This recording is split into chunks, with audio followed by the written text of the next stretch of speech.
Racial justice has always created conflict in this country, since the first enslaved people were brought here from Africa in 1619.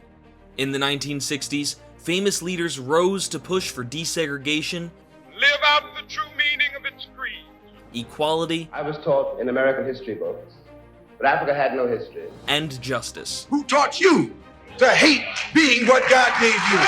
But it didn't stop there. Decades apart, the same scenes are still taking place. Take your knee off our necks! No justice! No peace! Anyone else had barged into her apartment and shot and killed her, they would have been charged. The fight for racial justice for all continues. Could say a bad thing about me, I cannot talk back to them. Tell them that just because someone's color of skin is different than yours does not make them a different person. Even in 2021. Walking down the street and have somebody drive by and call you the N-word. The more you see Floyd fade away. Someday we are going to have enough representation of the Latinas. It really made me think about whether or not it was correct for me to enjoy the culture that I was born into. From the School of Communication and Media at Montclair State University, this is Focus Racial Justice. Here's Bernice Degwa and Nicole Zarilla. Welcome to Focus Racial Justice. I'm Nicole Zarilla. And I'm Bernice Degwa. Now for the past 4 months, our team has been working diligently to produce stories about racial justice. And these stories are compelling stories, powerful stories, definitely stories that make you feel something. These are about real people, real events that affects all of us. Now, I hope you learn as much as we did doing this. Here's some stories coming up. First, we'll meet a man who spent 39 years in prison for a crime he did not commit. How did he finally win his freedom? I didn't do it, and I'm never going to acknowledge or admit that I did. Then, we'll go inside the history textbooks your kids use and see why many of them don't tell America's full story. My teacher gave me a 0 and yelled at me, telling me that it's nonsense that I don't know where I'm from. And throughout the hour, we'll explore the quest for racial justice through the stories of generations of diverse Americans whom we've gathered for this broadcast. Racism against Asian Americans exists since the birth of this country. We begin today with a pressing issue: people of color reluctant to get the COVID vaccine. Joining me now is reporter Ryan Breda. That's correct, Bernice, and there are many reasons for that skepticism. A nurse starts off by telling us why. Melody Randall is a nurse practitioner and a professor at Wilmington University. Randall actively advocates for people of color to take the COVID vaccine as she believes it will help the Black community. I do support the vaccination. I think it's very legitimate for people to have fears and concerns, and I think those feelings are very valid. I too had those feelings of concern prior to getting the vaccination. But I did get the vaccination. I'm very happy that I got the vaccination. I'm fully vaccinated. The vaccination rate of Black New Jersey residents is only a fraction of white residents in the state. The death rate among Black Americans is double that of white and Asian Americans. The fact that there is a double death rate amongst minority people with COVID is multifactorial. It's just the living space, the economic disadvantage that some of them may face. And then there's a history of medical mistreatment towards Black Americans. The Tuskegee syphilis experiment, conducted from the 1930s until the 1970s, is the most notable example. Scientists intentionally injected men with syphilis and lied to those involved. When you, as a minority person, has experienced mistrust in the medical field in the past, you tend to really carry that over. That's not easily forgotten. Montclair State University alumni Rebecca Eugene is one of the people of color who does not trust the vaccine. With everything that happened with the Tuskegee Project, and history does repeat itself. And we've seen how Black people are always disproportionately affected in this system that America has built, whether that's from Black men being killed in the streets by police officers or the mortality rate of Black women when they're giving birth in the hospitals. Montclair State University professor Courtney Reinisch says she's doing her part to end the disparities by vaccinating those in Essex County through the School of Nursing. I am of a Latino background, so I do believe it is important that I do my part to speak. Reinish is hopeful that if leaders and communities of people of color speak up, then the trust level will increase. I think we need more leaders stepping up and showing their faces.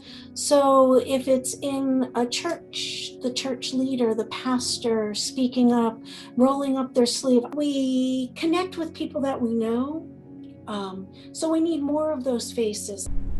There's still a lot of work to be done with the COVID disparities among Black Americans, but with education and people of color speaking up about the vaccination, then we might start to see some progress. From Montclair News Lab, I'm Ryan Breda. Thank you, Ryan. The country has faced a rise in discrimination and violence against Asian Americans, most recently in Atlanta and a number of other attacks. I recently sat down with Jennifer Tran, a student at Montclair State and a leader of her sorority's diversity efforts. I asked her, how have Asian Americans been discriminated against due to the pandemic?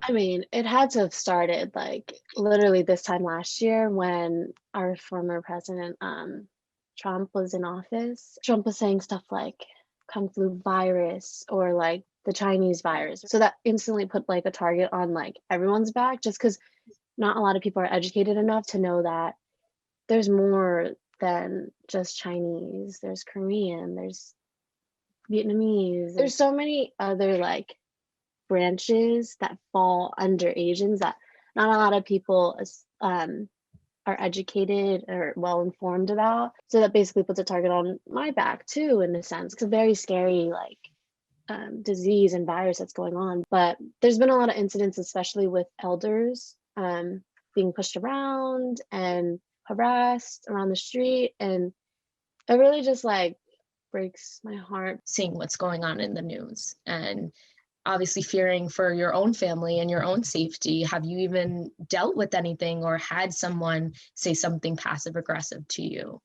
I would always just bury them and suppress them down. I'm actually working on it. I've actually been seeing a therapist since like November, just to like talk and let things out and just unravel these experiences that I've just buried deep down. I've had a lot of like terrible and violent nightmares that would literally keep me up all night after I wake up from them. I do have like a lot of anxiety, especially just being a woman in general. So I'm always trying to prepare for like the absolute worst situation that could happen. Continuing our conversation on racism directed at Asian Americans, our reporter Grace Rowland brings us our first generation segment. Throughout the hour, I'll be speaking with 3 generations of Americans of diverse backgrounds on how they've experienced racism throughout their lives. First, 3 generations of Vietnamese descent, all unrelated.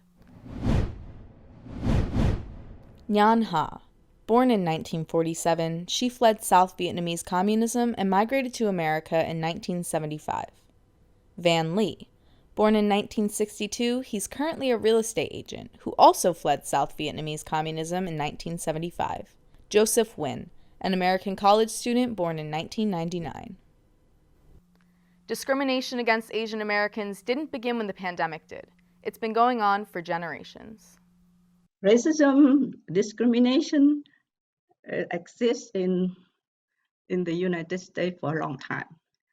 That hate about the COVID pandemic, that discrimination get incited because the former president. Major attacks, violence against Asian Americans because of COVID, but racism against Asian Americans exists since the birth of this country. Name calling against Asian is pretty common. Getting picked on is not something new. When we came here, we had no choice but to make believe like the racism doesn't exist. And me being the first generation, my parents kind of instilled those thoughts in me just so that we could have the courage to move forward. I have two sons.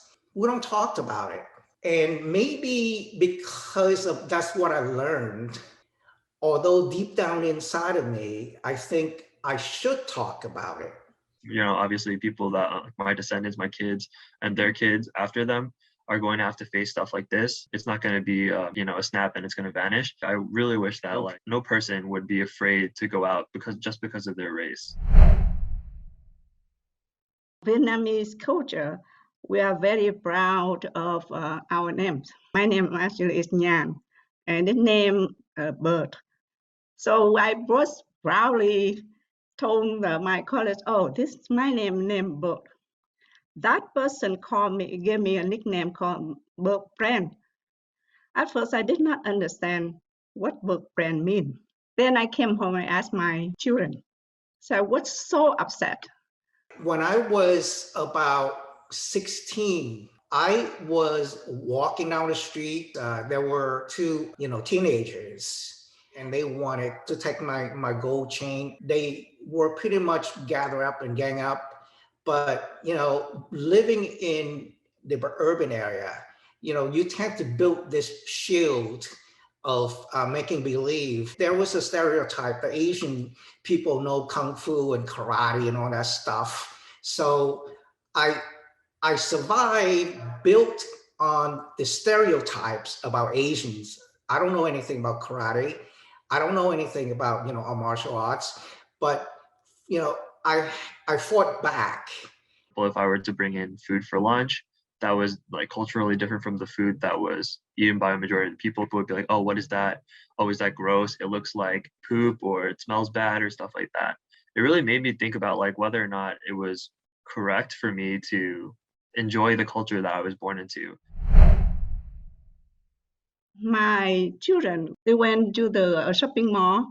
3 little kids there, call them ching chong, something like that. So my son said, that is racism. The husband said, oh, never mind about that gook.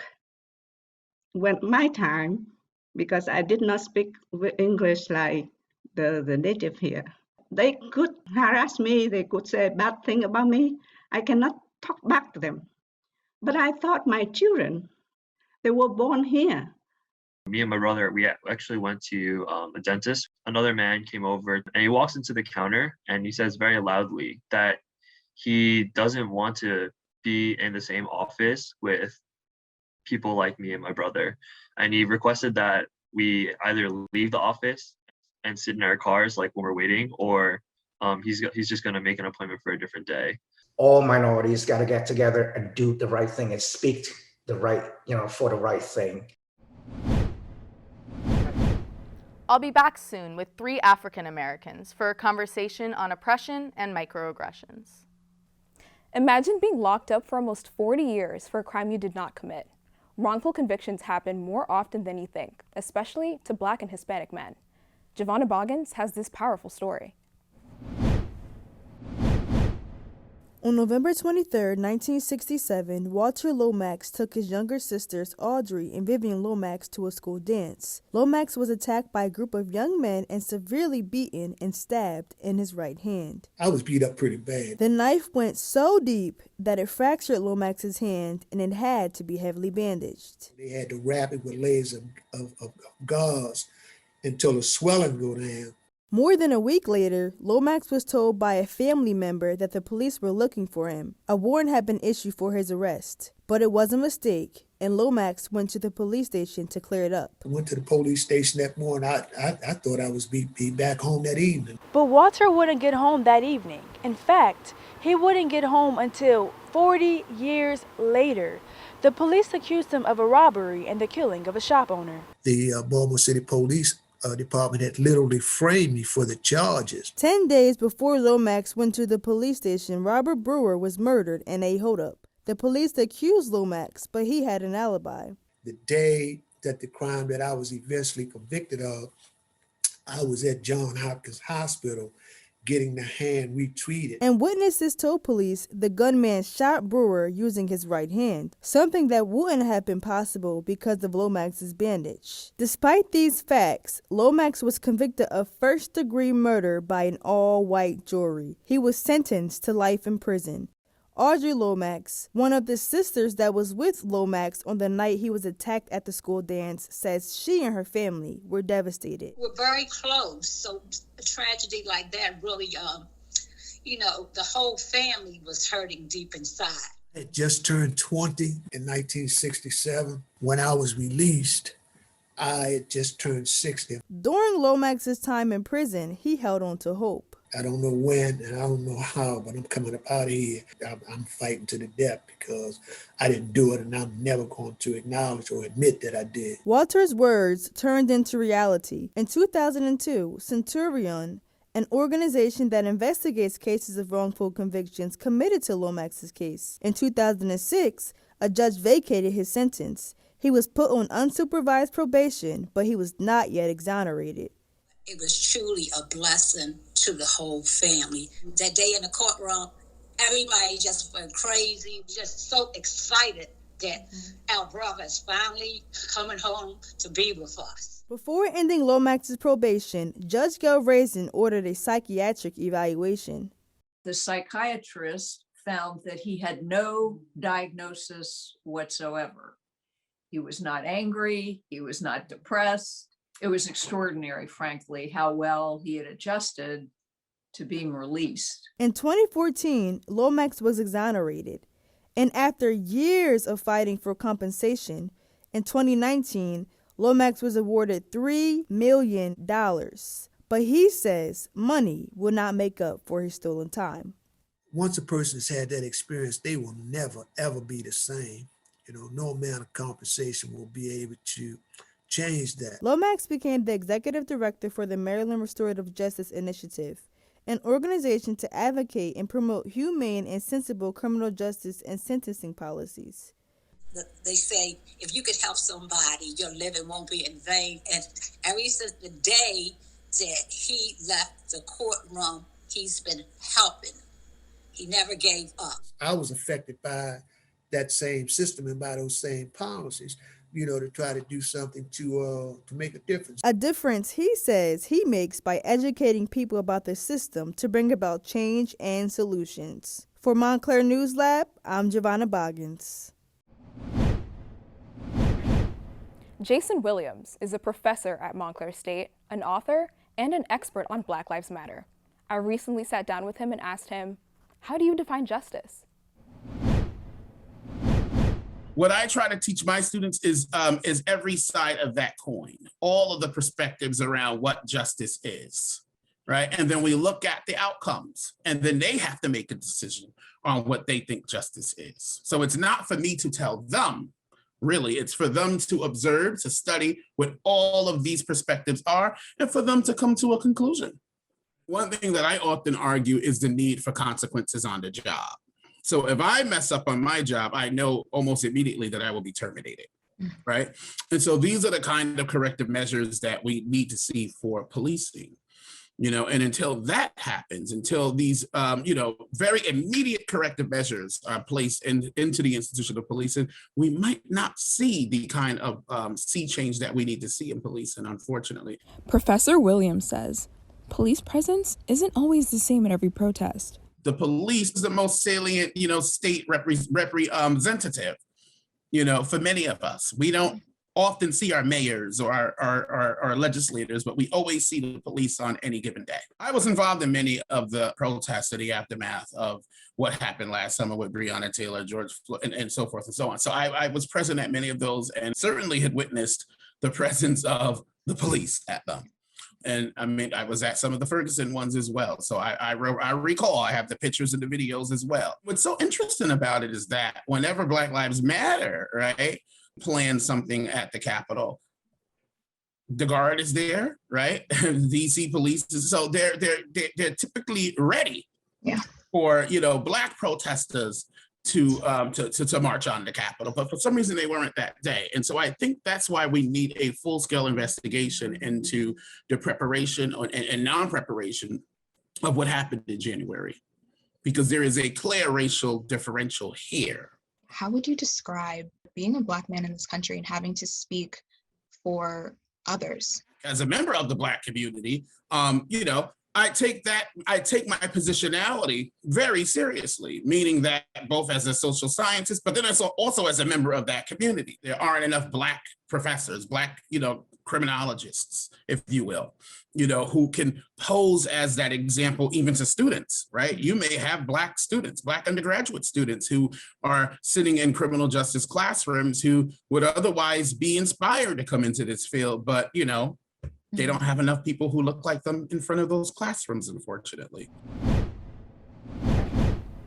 Williams goes on to say that he has hope for the future as young people continue their fight for criminal justice reform. Since the death of George Floyd last May, American law enforcement has been under a microscope. But where do people of color who are also in law enforcement stand in this divide? Z.W. Gleason reports.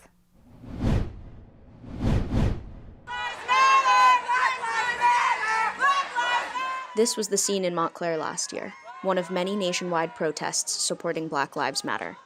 In the middle of this widespread reckoning are law enforcement officers of color. This is a story about 3 of them, each dealing with a complicated national history.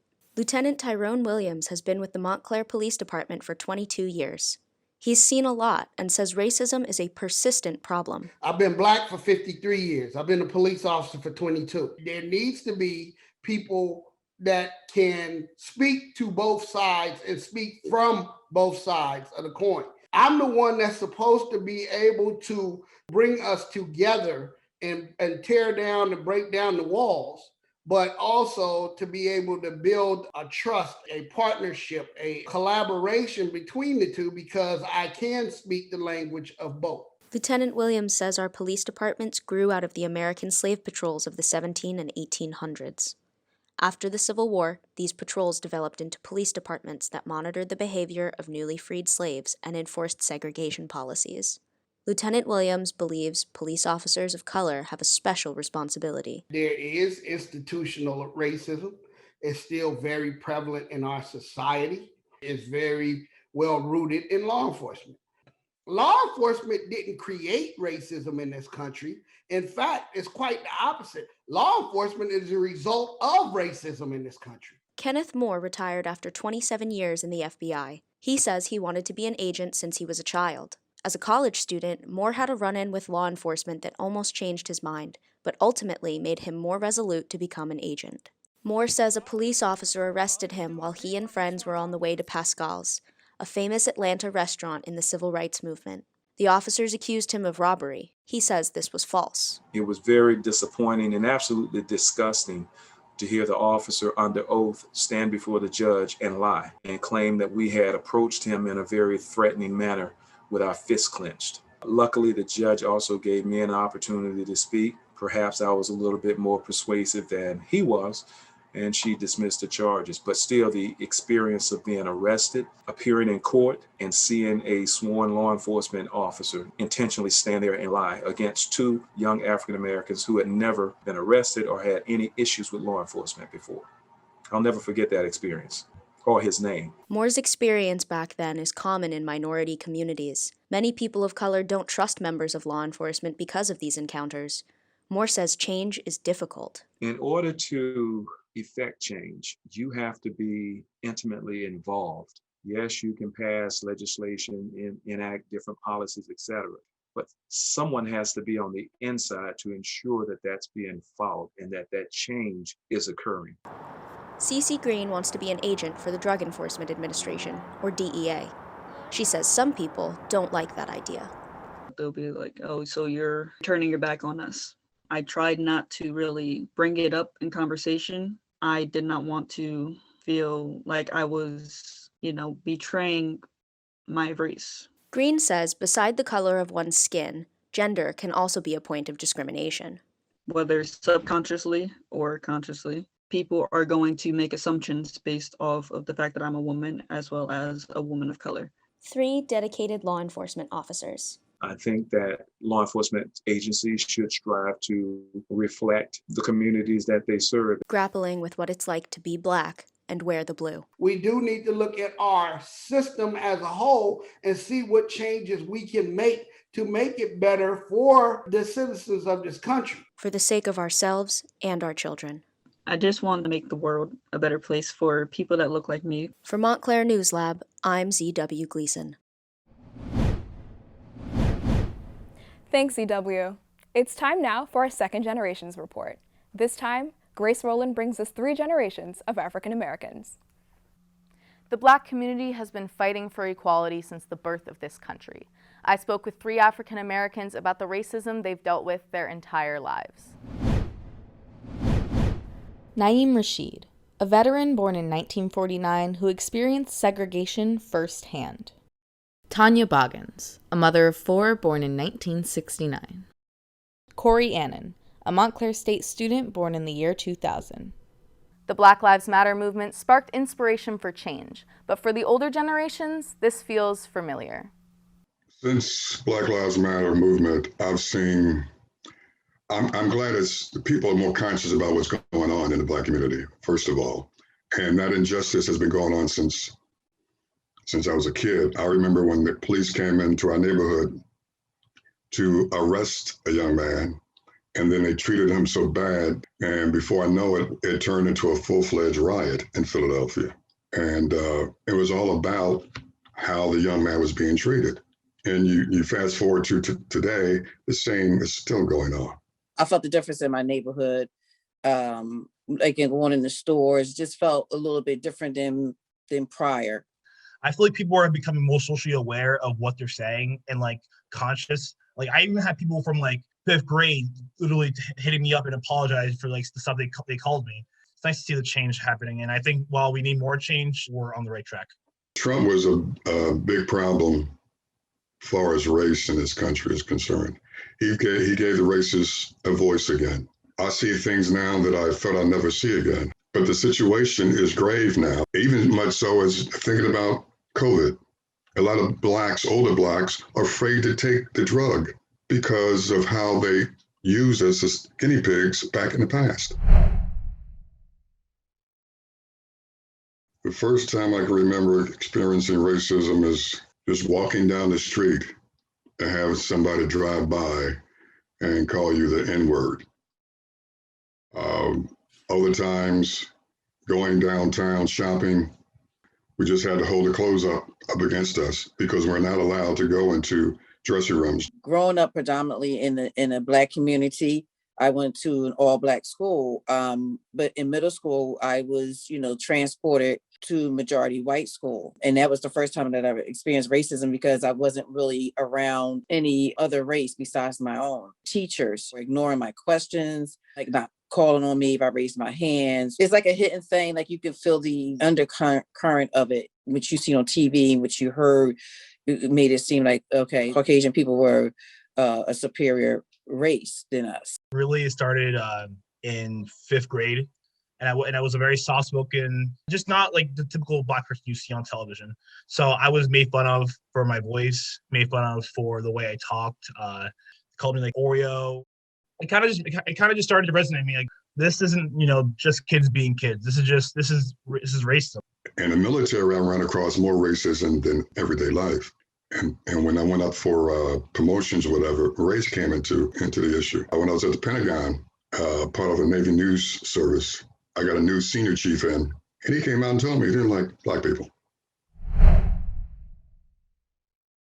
When my son was born, I just told him to treat people the way you like to be treated. There's no need to walk around with a chip on your shoulder. But if someone addresses you in the wrong, appropriate way, you handle yourself. I teach them, you don't stoop to a person's level by calling them names. And if they call you a name, if they call you the N-word, if they say something like that, say, no, I'm not, you are. You're the ignorant person because you're calling me outside my name. That's not who I am. And to make sure that they report it so it can stop. If someone's calling you a racial slur, call him out, but don't throw names at him. Maybe and explain to him why, calling someone the N-word or saying the N-word in general is not appropriate, especially if you're not a person of color.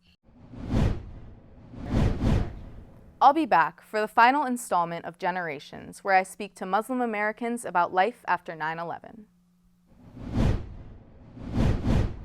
We have a lot more coming up on Focus Racial Justice.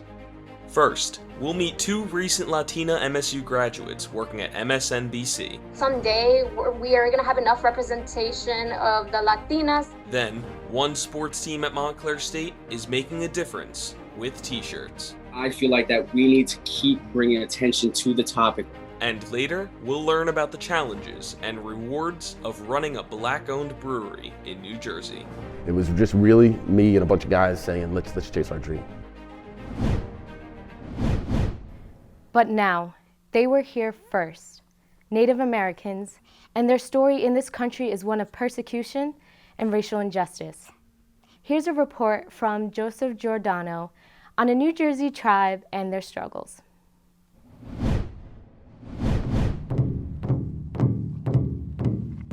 Even though the Ramapo Lenape Nation of Northern New Jersey tribe helped George Washington during the Revolution, the Lenape people faced harsh discrimination throughout the history of this country, and still do.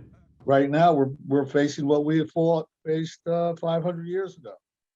We're looking at people stealing our land. We're looking at a lot of fiscal manipulations. And we're looking at people that have little or no way to sustain themselves in this type of an economy.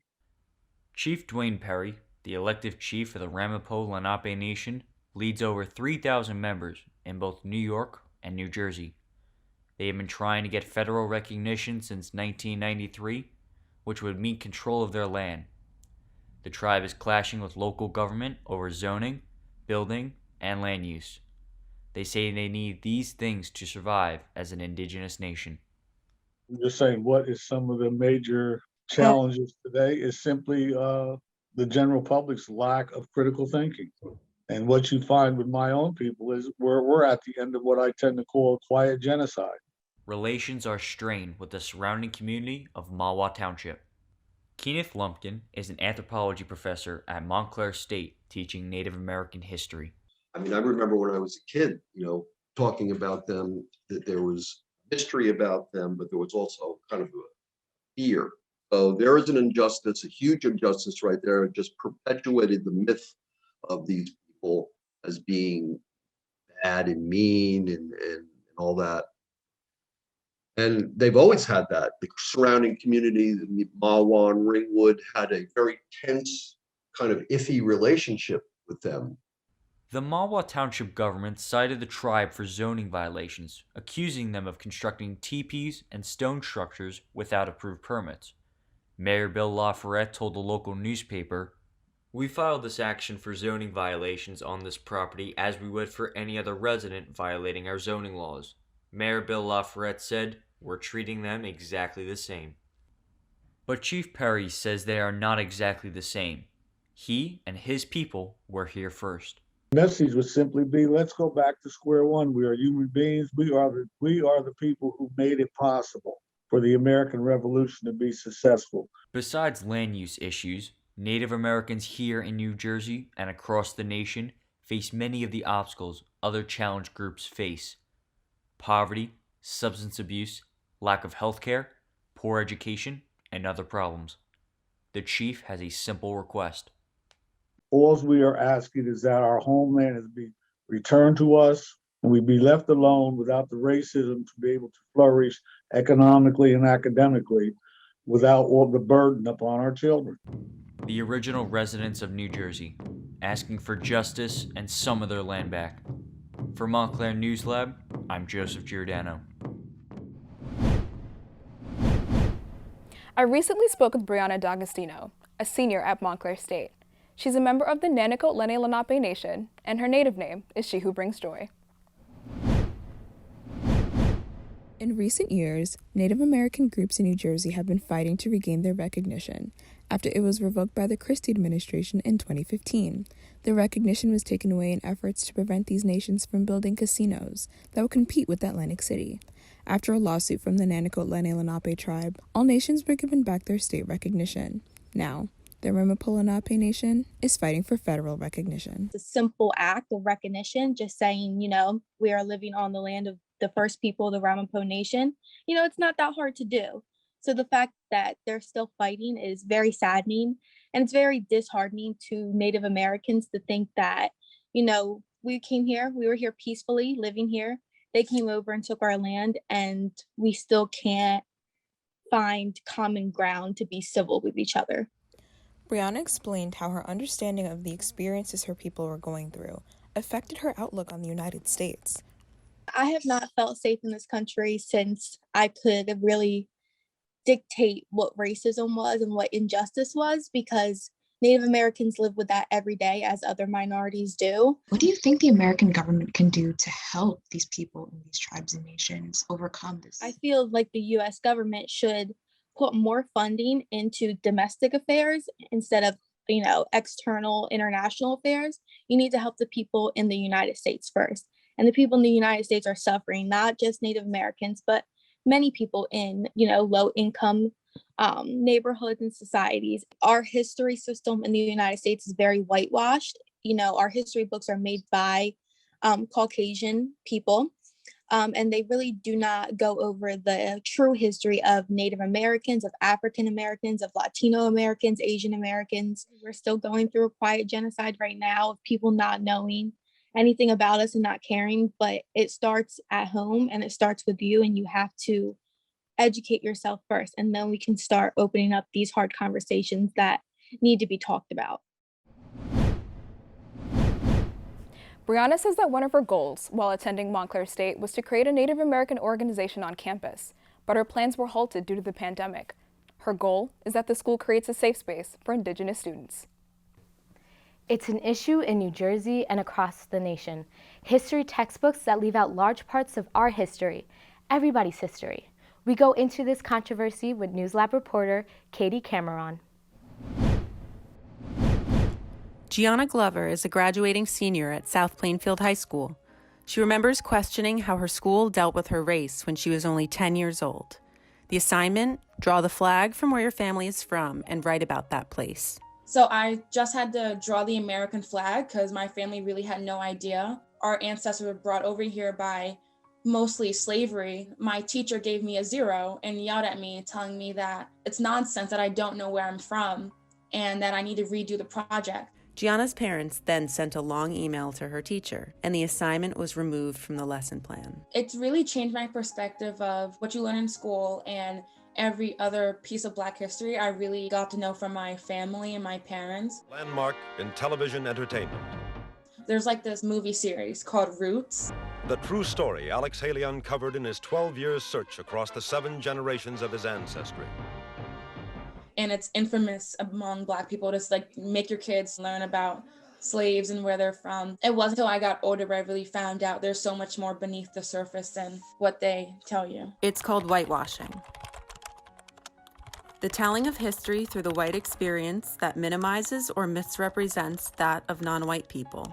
This problem still persists in New Jersey, even though the Amistad Law, named after the famous slave rebellion, was passed almost 20 years ago. The law requires African American history to be taught in all New Jersey schools. So it really shouldn't be that difficult to teach a broader curriculum in New Jersey. Professor Leslie Wilson teaches African and African American history studies at Montclair State. New Jersey has a Holocaust law, it has an Amistad law, and it has an LGBTQ law. And so therefore, because these things are already on the books, these things should be taught in New Jersey schools. The other issue, American history textbooks. I've been suspicious of textbooks, not so much what they're teaching that's incorrect, but what they're leaving out and what's been missing. Stacy Schiller teaches American history and Holocaust studies at a predominantly white public high school in Monmouth County. I think that a lot of teachers struggle with becoming anti-racist educators for lots of reasons, because of implicit or unconscious bias in the treatment of students of color, because of discomfort in discussing race. White teachers have a hard time acknowledging their own racial identity because as white folks, we're not taught we have a race and that race has meaning. According to the Southern Poverty Law Center, roughly 75% of school administrators and 80% of K-12 teachers are white, while at least 42% of students in America were people of color in 2017. A lot of teachers will stick to what is in a book as opposed to venturing beyond the book or enhancing the material in the book. And a good teacher, particularly a good history teacher, has to go beyond the textbook to help their students understand any type of issue that exists in history. And so if you're only going to stick to the book, you're not going to give the students the rich type of history that they deserve. Pearson, McGraw-Hill, and Houghton Mifflin Harcourt make up 85% of all K-12 textbooks. These three publishers dominate the textbook market, but what students read depends on what edition they receive, and reviews are made by their own state or district to suit policymakers. The content has glaring differences on African American culture on society. One example is the story of just who came on those first ships to the New World, says Professor Wilson. Columbus uses Africans to travel across the ocean. And what I use this to demonstrate to my students is that the first people who end up in the New World as Africans are not enslaved people, but are free people. That they all do not come as enslaved people. They come as explorers and discoverers, and they transform the Americas because they play a critical role in the opening up of this new world. Gianna says a majority of important aspects of Black history, like the origin of cornrows, she learned from her family, not from textbooks. You know, Black girls get their hair braided a lot. They would braid each other's hair, but hide messages within the hair. So it was kind of like a code because they couldn't all talk to each other about a message they want to relay. Gianna dreams of going to college to study nursing. She recently received the Amistad Commission's Rising Scholarship Recognition Award, which recognizes students' high achievements in academics and leadership. I always think about the kids who are subject to this and have nothing to help them. Gianna has only one thing to say to educators. You're a history teacher, you should like history, and knowing history also means knowing everybody's history. History is the way we tell our stories, to use the past to enlighten the present. And whose stories we tell relies on properly trained educators and the books they use. For Montclair News Lab, this is Katie Cameron. We now look at launching your career in the media and communication field as a person of color. I'm so excited that I was able to have the opportunity to talk to Carly Henriquez and Shayla Baez, two Latina graduates, both working now at MSNBC. I asked them, when did they know that they wanted to pursue a career in the media? I love just approaching anybody on campus and saying, what are your thoughts on this latest current events? I felt like I was a part of the community and telling a story beyond that. So that's where I fell in love with journalism and the media industry as a whole. I didn't know people went to school for this because in the Latino community, that's not something that's spoken about. So when I transferred from nursing to communications, I didn't even know what I was getting myself into, but I did know I was always curious, always asking questions. And I realized that these are skills that will, get you a long way in this field. How did your family respond to the both of you wanting to go into the media industry? When I switched my majors and transferred into Montclair State, I didn't even tell my mom in the beginning because I was so scared. And the other problem was I didn't even know how to explain it to her. Well, I'm going to switch from nursing. My next career is kind of I ask questions. And then when you tell them, oh, journalism, they think, oh, so you're going to be on camera. My mom knows nothing about that. She turns on Univision and she thinks it's just anchors and cameras. People don't know about the behind the scenes. There's producers, there's writers, and people that were even born here don't know that. Well, my mom was very skeptical at first. She's like, are you even going to find any jobs out there that will feed you? So she was very hesitant because I was an information technology major prior to being a comms and media major. And she just was like, I'm not really sure. You would have to explain it more to me. And even myself, it was kind of difficult explaining it to her in Spanish. There's so many different roles behind the scene. So there was definitely not a full support because it was just so unknown to them. What does it mean to be a first generation graduate? Oh God, it means you're breaking generational chains. My parents have not graduated from high school even.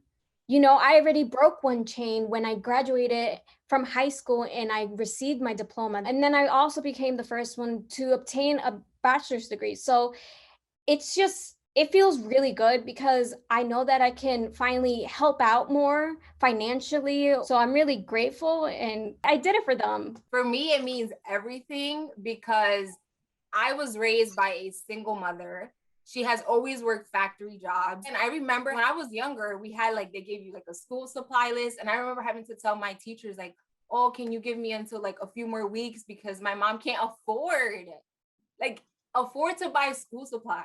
How do you feel on how just Latinas are represented in the media? I know particularly in films, we're still not represented as we should. We're still like the sexy mommy. And it is very harmful to our images because we're not taken seriously. We're really capable of doing more. And I know that there are many people like myself, like Shayla, who are trying to just break those stereotypes and say, we can be executive producers, we can be reporters. I think the news portrays immigrants as they're drug dealers, they come to steal, like we're seen as like the bad people, and that's not true. Like a lot of immigrants do the jobs that the people here don't want to do. We get paid less. Hopefully in the future someday we are going to have enough representation of the Latinas in the media field where we don't have to prove ourselves anymore. So starting to inform your own community and bring whatever information you have and resources back, that's what matters. You know, that's the end goal for me, at least. Carly and Shayla, two young Latina journalists pursuing their dreams.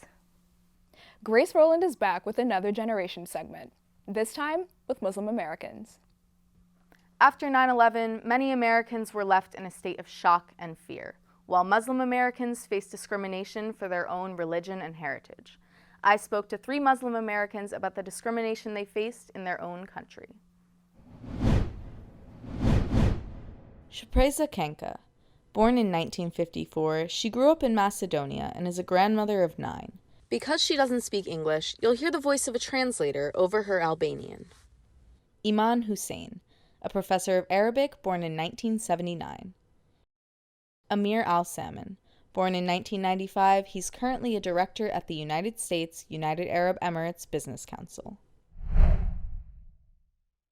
Probably from between the 2nd grade to the 8th grade, which was when I left the US, I probably on a daily or at least minimum on a weekly basis, I would have people call me Bin Laden, call me terrorist, tell me to blow myself up, and much more like horrible things. And it got to the point where it wasn't just students. I had like the football coach of the team in front of the entire team, in front of the fans. Instead of like calling my number or my name to go on the field, he'd call me Bin Laden, get on the field. I came to America in 2006. I felt that, the people, they don't want to talk to me. They take their kids away. I did felt back then that was something to deal with my nationality or my race and my background. After 9/11, the FBI and police would go to a lot of the mosques in the north and record the people praying there and question them for suspicious activity just because they were Muslim. My son was really religious as well, and he experienced the police recording him and observing him while he was praying. We would get looks of judgment more often. Even in these supercharged times since the election of Donald Trump and this past hectic year, I don't think I've experienced anything to the extent of which I did when I was younger here. I work at college and people are welcoming and accepting. In the area where I live also is have diversity of people, and they accept each other and they are good with each other.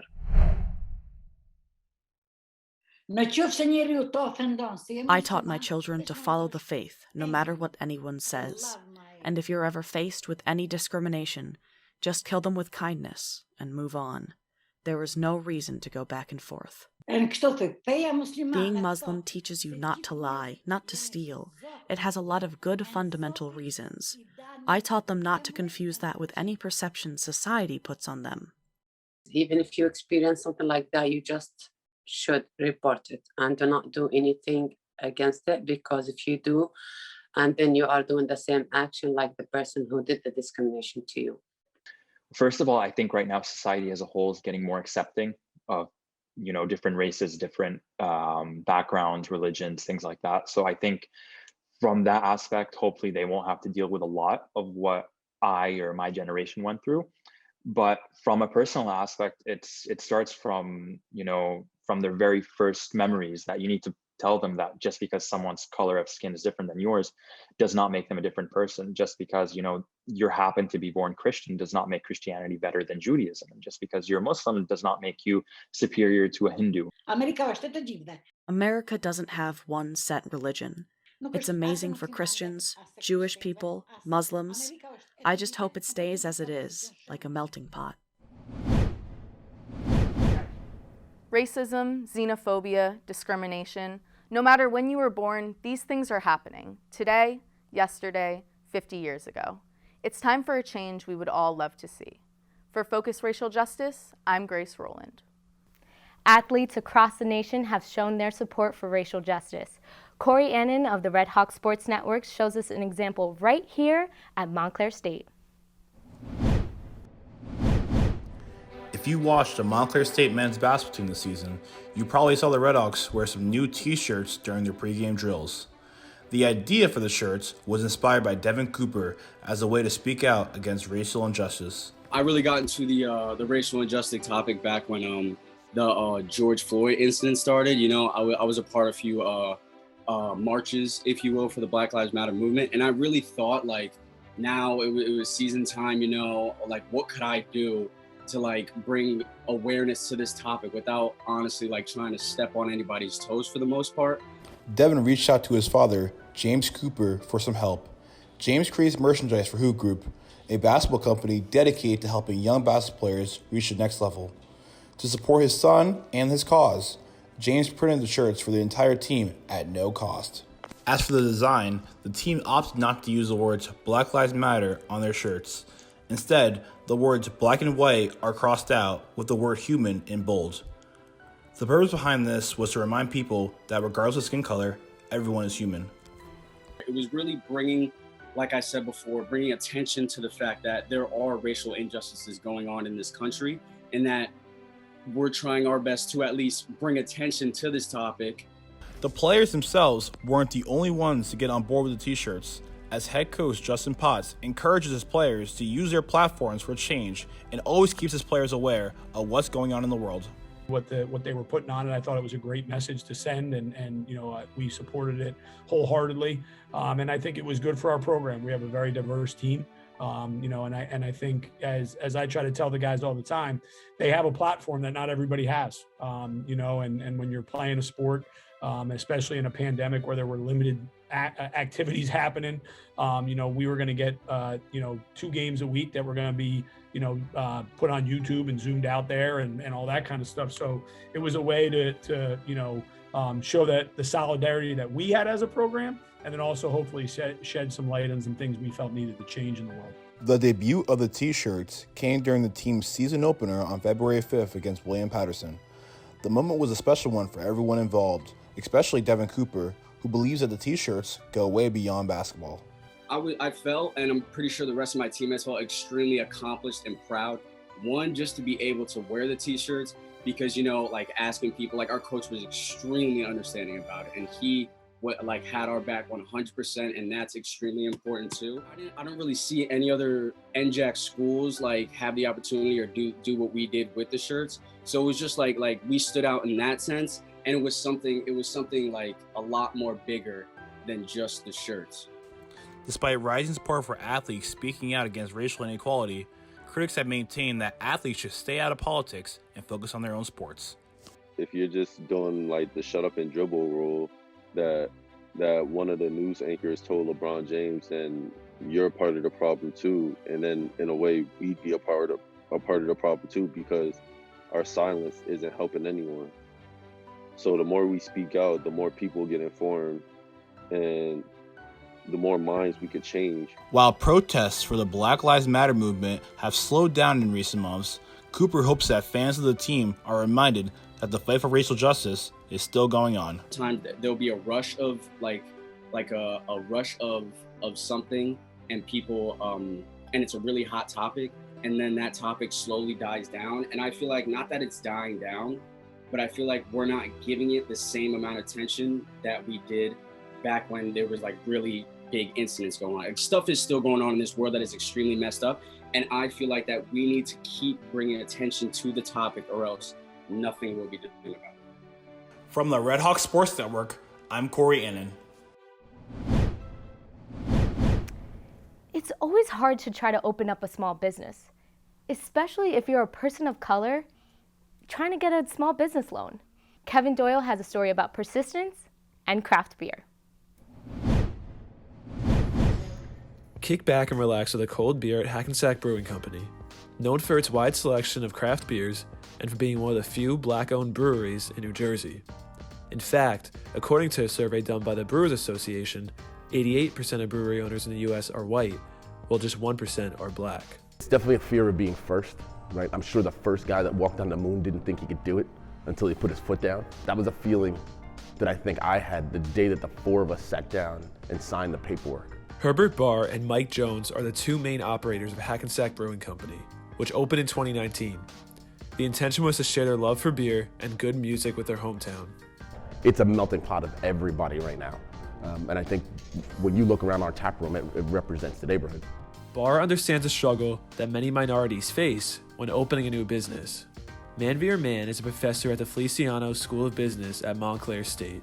It is very difficult for minorities and people of color to get access to capital for various reasons. They might not have a credit score, or they might have lower credit score than their white counterpart. I don't know many black people that have the resources to open a brewery, right? That's a question mark. It's not a fixed price. And I think that's a deterrent, not knowing where you can pull these funds together. Craft beer requires high quality ingredients and more labor, and is produced in smaller batches. Craft beer is, first of all, at least 2 to 3 times more expensive than regular beer. And then, we know that there's the big wealth gap between people of color and white. So really it's who can afford it. Marketing also plays a role because craft beer has traditionally targeted young white males, and malt liquor targeted people of color. Late 60s, these big brewing executives were sort of marketing mainly malt liquors to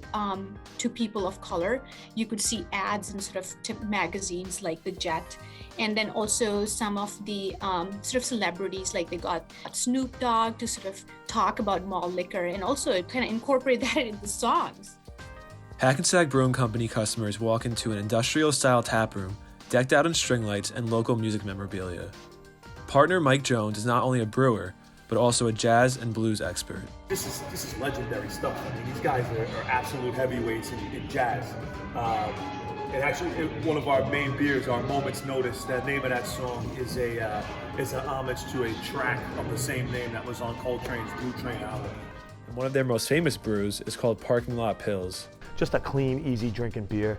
And the name is kind of a reference and an ode to the tailgating culture that we grew up in this area. We wanted to make a beer that you could crush in a parking lot before a game or before a concert. Craft beer organizations are starting to offer educational programs like internships and apprenticeships to focus on diversity. You look around a brewery, you see everything. You see black, white, you see male, female, different sexual orientations. There is no stop at the door now because of breweries like this. The story behind Hackensack Brewing Company shows that craft beer is for everyone. Lifelong friendship, a dream, and a love for beer made it happen. From Montclair News Lab, I'm Kevin Doyle. Racial justice is something that we must keep having conversations about. I'm Bernice Stegwa. And I'm Nicole Zavillo. We hope you learned a lot today and continue to discuss this topic even when it becomes uncomfortable. Thank you for joining us. Focus Racial Justice is a collaboration of all the student media at Montclair State.